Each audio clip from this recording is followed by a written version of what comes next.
हरिद्वार की धरती से एक ऐसे चिकित्सक निकले जो विश्व के कई देशों में शोध करने के बाद आज दिल्ली में हार्ट लंग्स के बीमार मरीजों को सुविधा दे रहे हैं। आज हरिद्वार में उनका आगमन हुआ। राष्ट्रीय स्वयंसेवक संघ की पहल पर संचालित हो रहा विवेकानंद हेल्थ सोसाइटी के यह अस्पताल है, जहां पे उन्होंने आकर तमाम मरीजों के उपचार का प्रयास किया।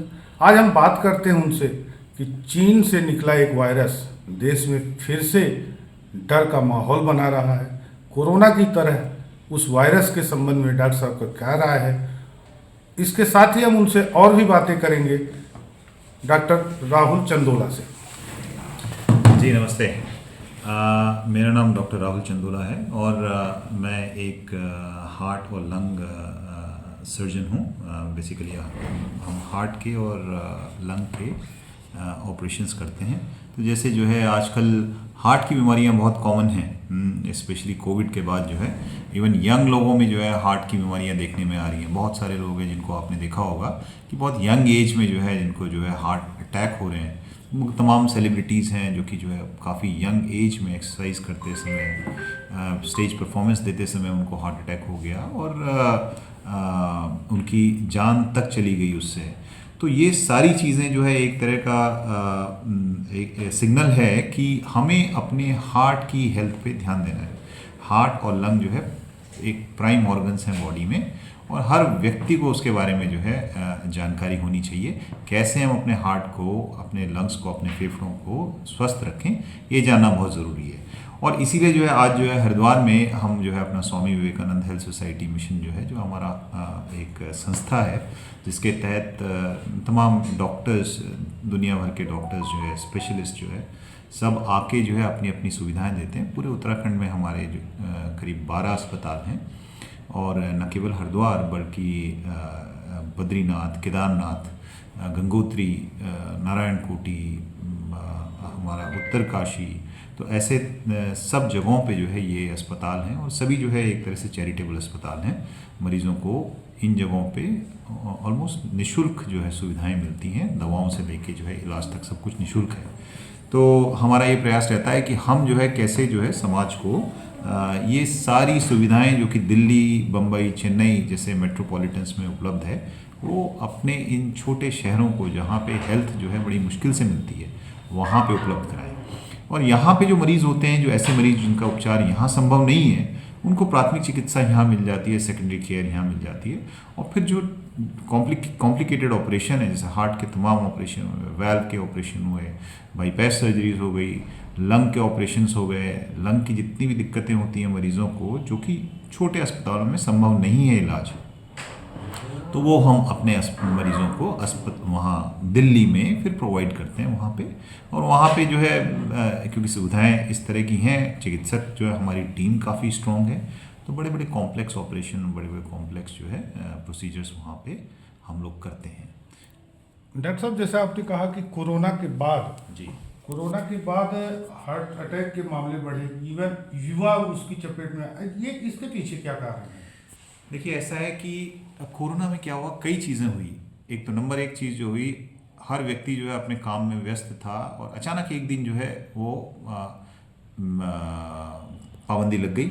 लोग जो है अपने घरों में कैद हो गए, और ऐसा नहीं कि जो है 2 दिन, 4 दिन, 10 दिन के लिए, वो लगातार 6 महीने, 1 साल तक लोग जो है घर के अंदर जो है एक तरह से कैद हो गए, वो बाहर नहीं निकल पाए। कोरोना में रेस्ट्रिक्शंस इतनी ज़्यादा थी।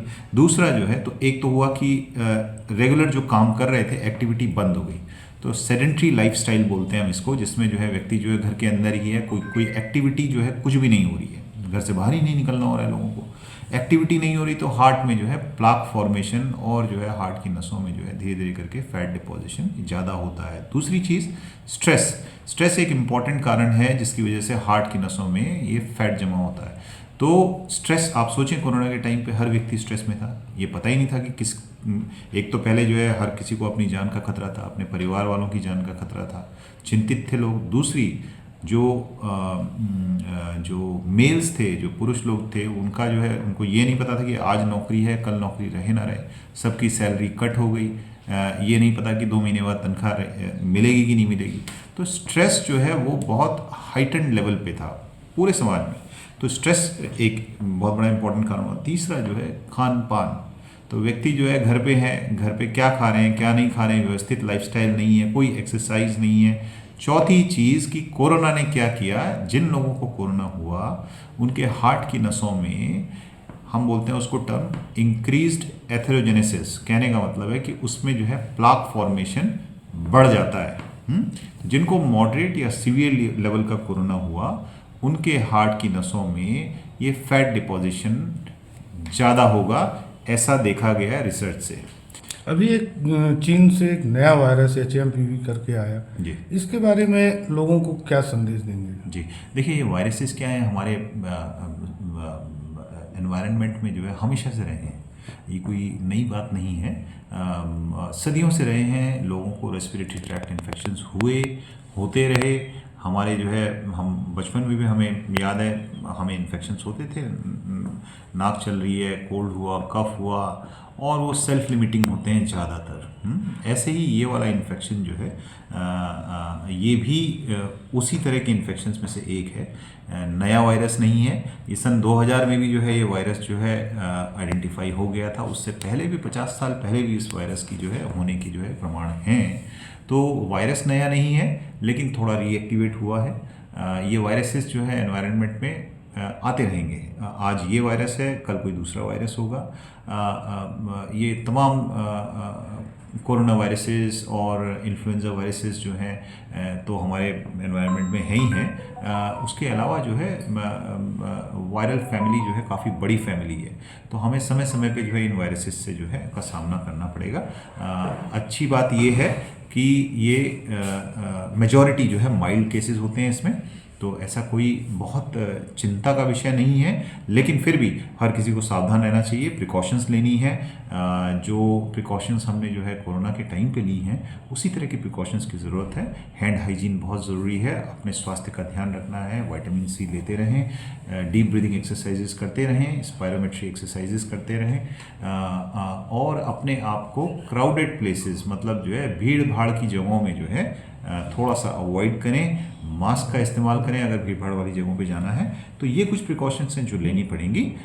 बाकी ये है कि अगर ये सारे प्रिकॉशंस लेते हैं तो ऐसा कुछ एक विशेषज्ञ चिकित्सक के रूप में जी आप स्वास्थ्य विभाग को क्या सुझाव देंगे कि किस तरह की तैयारी उनको रखनी होनी? जी, सो सबसे ज़रूरी चीज़ है कि एक अवेयरनेस कैंपेन जो है वो स्वास्थ्य विभाग या एक सोसाइटी में जो है एक चलाई जाए, जिसमें हर व्यक्ति को जो है ये एक मैसेज जाना ज़रूरी है कि ये एक इन्फेक्शियस डिजीज़ जो है वो ये इसी वायरस के लिए नहीं, किसी भी इन्फेक्शियस डिजीज़ के लिए जो है बात सही है कि जो है अवेयरनेस जो है बहुत ज़रूरी है। अगर हमें पता ही नहीं है कि ऐसा कोई इन्फेक्शन हो सकता है तो हम क्या उसके लिए जो है प्रिकॉशन लें।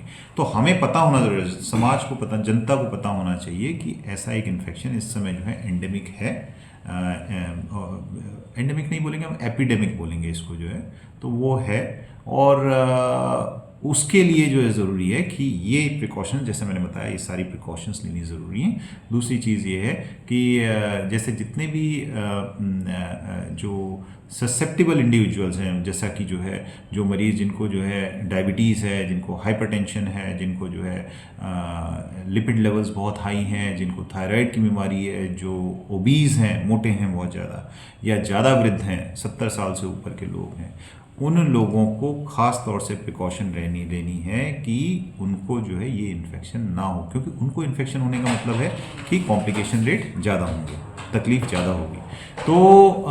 तो जिन लोगों को कोमॉर्बिडिटीज़ हैं, हम कोमॉर्बिडिटीज़ बोलते हैं इनको, उनको ख़ास तौर से ध्यान रखना है, ये सारी प्रिकॉशंस लेनी है। साथ में फ्लू शॉट हर वृद्ध व्यक्ति को या कोमॉर्बिड कंडीशंस जिनको, उनको जो है इस सीज़न में, ये सर्दियों का जो सीज़न है ना, अक्टूबर नवंबर दिसंबर में जो है उनको एक फ्लू शॉट ज़रूर लगानी चाहिए। उनको जो है एक न्यूमोकॉकल वैक्सीन होती है, ये 2 वैक्सीनेशन ज़रूर होने चाहिए ताकि जो है ये इन्फेक्शंस ना हो, इन्फ्लुएंजा पैरा इन्फ्लुएंजा ग्रुप के इन्फेक्शंस ना हो। न्यूमोकोकल इन्फेक्शंस ना हो, ये बड़े डेंजरस इन्फेक्शन हो सकते हैं। तो ये फ्लू शॉट और न्यूमोकोकल वैक्सीन जो है वृद्ध व्यक्तियों को या फिर जो है जिनको कोमोबिलिटीज है उनको लगानी है। आपने कहा कि वायरस कहीं नए नहीं है, वायरस हमेशा है जी। तो कोरोना काल में सैनिटाइजर का उपयोग, मास्क लगाना, वो जो प्रिकॉशंस थे वो तो बंद हो गए जी। ऐसे में क्या जरूरी है कि हमेशा लोग सतर्क रहें, सावधानी बरतें? जी देखिए कोरोना ने एक चीज़ सबको सिखाई है कि मास्क पहनना कोई ऐसी कोई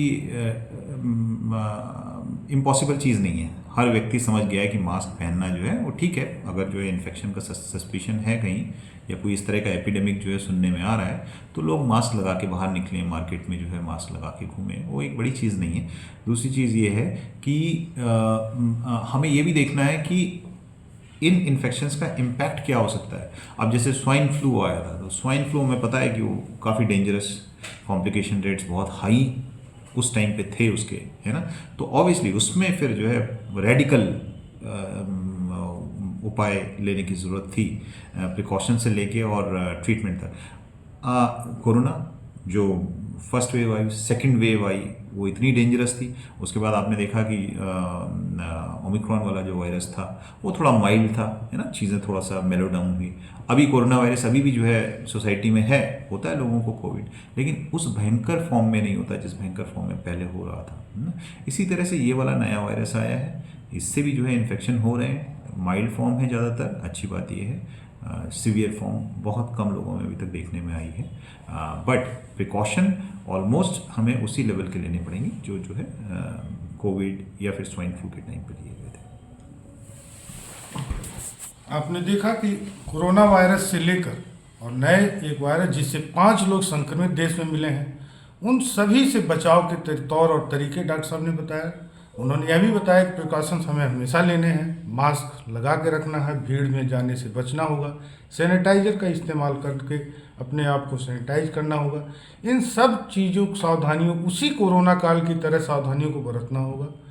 अमर उजाला ब्यूरो हरिद्वार से कृष्णकांत मृत त्रिपाठी। अमर उजाला जीवांजलि के सारथी की मदद लें और महाकुंभ में स्नान जरूर करें।